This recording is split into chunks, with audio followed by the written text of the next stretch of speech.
Yeah, I guess, that was so long ago. So when I was in high school and whatnot, I mean, I kind of always I liked doing math and science, and I did a lot of, like mechanical drawing, actually. I kind of enjoyed that. A lot of art and stuff. No, it was before they it was like, the desktop and the T-square. And I was like torn between doing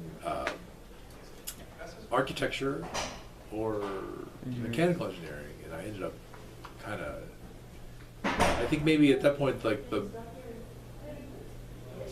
the science aspect, like the mechanics aspect of it, kind of caught my interest more, especially since that's kind of what you do more in the first couple of years of engineering as well, like more like, here's a force makes it, and that kind of really piqued my interest, and I went more towards that side, although,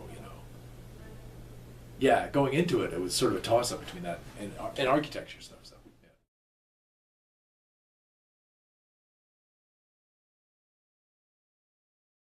Yeah, I mean, depending on what extracurricular activities we're talking about, but yeah, they definitely do. I think they're really important. I'm meaning like design competitions and things like that, like and the clubs and yes. Oh yeah, they're that's what I mean. Yeah, those are enormous. Yeah. Are you part of any organizations? Well, formally, I'm a member of the usual like SAE, ASME, AIAA ones. Those are like professional memberships. But then also, usually over the years, I've been involved to a greater or lesser degree with some of the design competitions in the mechanical engineering department, whether they're like Baja, or we used to do a UAV, an unmanned aerial vehicle design competition, or lately I've been involved in the Eco Marathon. I think it was a quadcopter. Oh, I did a quadcopter, but that was for a design class. Yeah, that was actually for a class. Right. Yeah, but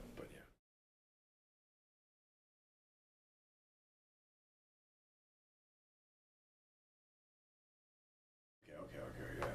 Yeah, I'm not actually. I don't like the Texas Common Curriculum. I'm not a big fan of that. I think it's kind of counterproductive.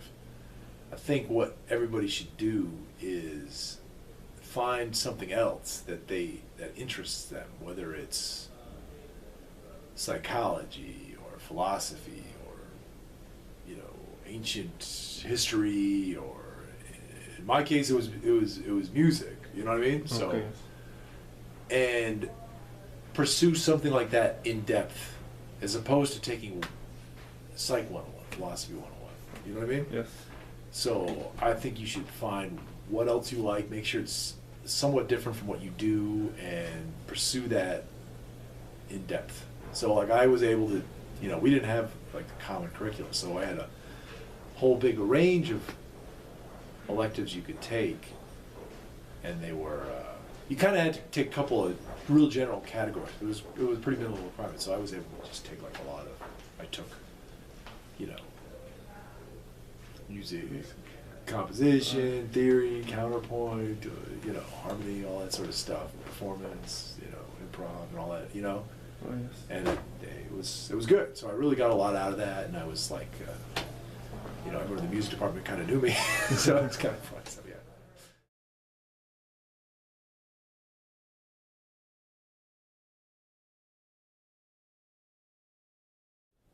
I mean, I think there's two phases of graduate school, and so maybe it's not a misconception, but maybe we should just, maybe the biggest issue is sort of a distinction between like a master's degree and a doctoral degree. So I think they actually can have quite different end results. So a master's degree, like in my opinion, is the best bang for your buck. So whether you're going to want to be faculty or researcher, or you want to go work in industry, you can't go wrong with a master's degree. Because the master's degree in mechanical engineering, it gives you time to really pursue in depth the things that you haven't been able to do. Okay. So what it does is it gives you like a little better,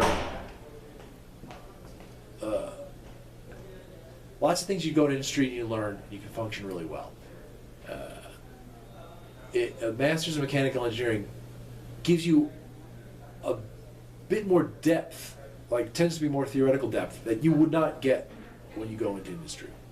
But what you find, or what I find, is that people have that. And then when they go into industry, they can exploit that with the other stuff that you learned in industry. Does that make sense? Yes. And so it's a very, like, nobody could really go wrong with it, whether someone chooses to do it or not.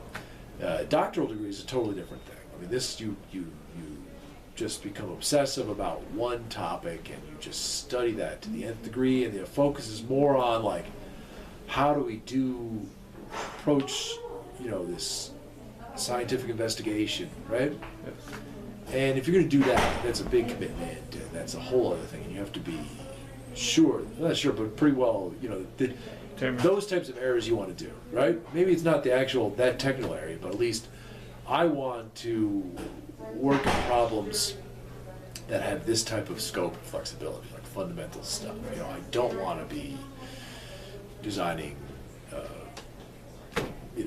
transmission systems. You know what I mean? Yes, I get it. And I'm not trying to be degrading about that. I mean, I think it's incredibly interesting to work on those projects. I'm just saying that it's a different way of, like, it's a different type of problem solving. You know what I mean? So, It's more theory than practice. yeah, it's more theory than practice. You have to be like, okay. Some people like working on lots of, I don't know what to say, maybe details, and they like doing you know what I mean? Mm-hmm. And those are the types of problems that you're going to get more in industry. Like with, if you want to really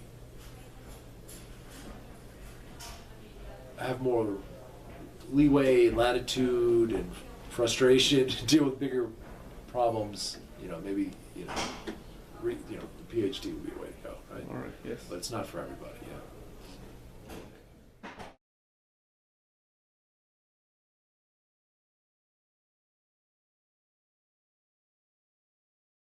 Yeah, I think the biggest difference is, like, as you go to it's almost the same. It's probably not much more of a difference than going from, like, lower division, upper division, or whatnot. It's just a maturation process. So, I mean, this is, once I have students in graduate class, I mean, there's kind of a different dialogue and expectations between the faculty and the students. I mean, these are students that they are there because they want to be. I mean, they're there for certain purposes. They know what they want. We know, what I mean? So there's more expectations. The students always tend to meet those expectations. It's not a situation where I have to necessarily give them all the information. They're a little more proactive in doing stuff. They know that that's what they need to do, So.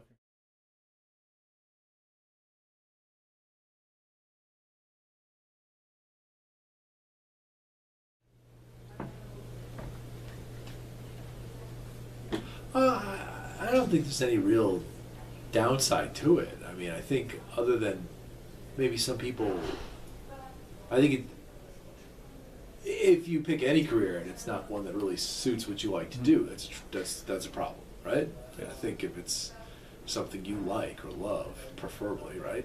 There's no troubles. There's no downside to it, right? Mm-hmm. I mean, it's a great profession. I mean, there's very few other professions where you can sit there and you can see, like, the results of your efforts. Like, even when I worked in industry, I can still go out and I can see, like, there are things that, oh yeah, I was involved in that product. I was involved in that.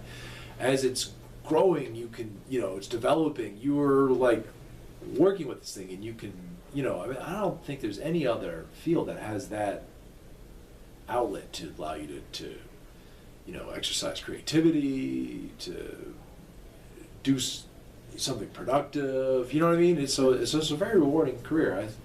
Everything has its downsides. Some people, that's not what they're interested in. If that's not what you're interested in, then if you go into engineering, yeah, you will be unhappy, right?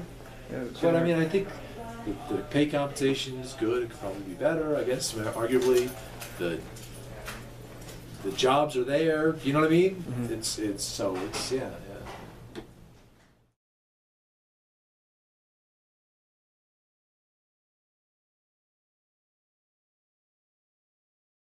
Well, I think it's already happening, and it's already happened. I think academia is probably a little behind it, but one of them is this real push away from doing things very formulaically and component-wise, because now the ability to do like virtual engineering through like modeling things on the computer has really pushed the envelope as to what's possible. And now that being coupled with the advances in rapid prototyping and this sort of stuff, which looks like in the next 10, 20 years, this will be a viable manufacturing process. Well, I mean, the constraints to what you can do engineering-wise are going away dramatically. So this is like, you know, complex systems, embedded electronics, structure. I mean, you know, there's almost like no reason why your fuel pump has to be just a fuel pump. Like it should be providing other functions. You know what I mean? I think that's what you're going to see in engineering. So it's going to be less like actually breaking down a lot of these things of, you know, I do transmissions, I do gears, whatever. But so you know, everyone has to be much more creative and, you know, innovative. And multi-functionally in every single. Yeah, like before, you know, you could say, okay, I work for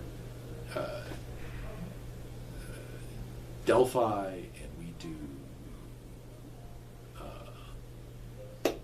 wipers. I guess that's Vallejo or whatever, right? And there's certain ways they do that, and there's a pin and a da-da-da. We cast the metal on this.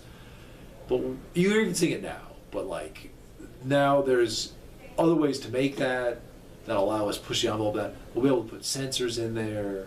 We'll be able to make different types of actuators. Maybe the wiper is not a mechanical wiper anymore.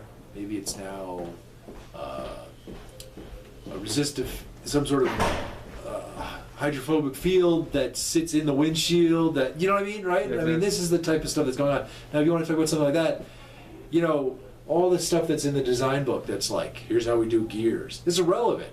Because you're never going to do gears, or if you do, you know, all the things that you could possibly do, you cannot categorize them and put them in that book. So you need to have certain skills that allow you to analyze the problem through the design, but realize that it's going to be way open. You know what I mean? And I think that's the way stuff is going. You know. And that's what you expect from engineers to develop their minds. Yeah. To see, okay. Yeah. I think the curriculum has to kind of respond to reflect that sort of stuff. Yeah.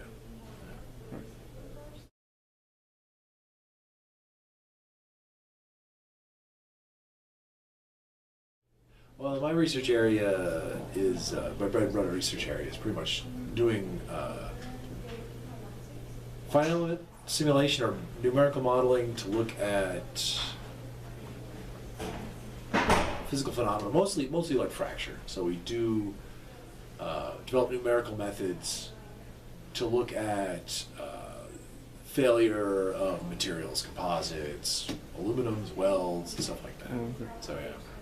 So a lot of it really, I guess you should say, is more of a, I don't know if this is kind of like beyond the scope of the class or whatever, but it's like numerical methods developments. So a lot of engineers, faculty, will work on like actual phenomena. You know, like I'm a thermal fluids guy, or I do combustion, Yes. or I do, you know, composite materials. Uh-huh.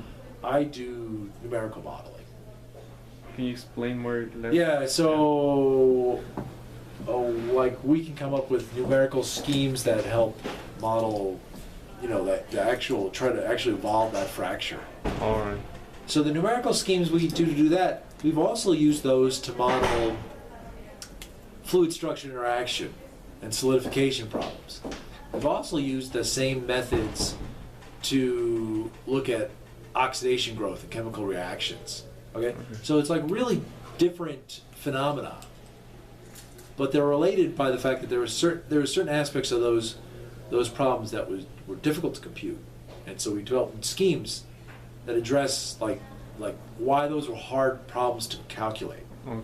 And they turn out to be maybe applicable to a bunch of different areas, right? Yes. So like the focus is not just The material. fracture of composites, although a lot of the stuff we do is related to that. It just happens to be the area we're exploring. It's more like figuring out the numerical methods that help us do that stuff.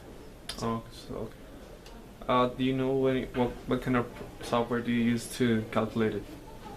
Well, we use like for the classes, we do a lot of the standard finite element softwares, Abacus, Nastran, Hypermesh. But for research purposes, a lot of times we write our own codes. So we have a set of like C++ codes that build on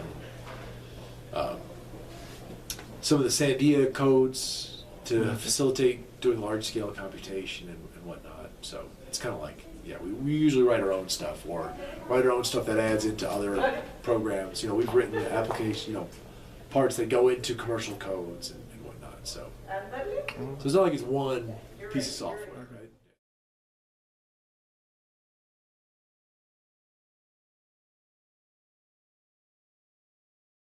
New ideas are coming this Yeah, year. I mean, I think the college is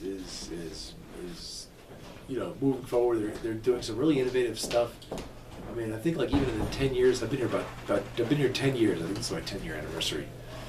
I mean, the place has gotten a lot more dynamic. You can see the labs and the engagement of the students. And it's just a lot more exciting place to be.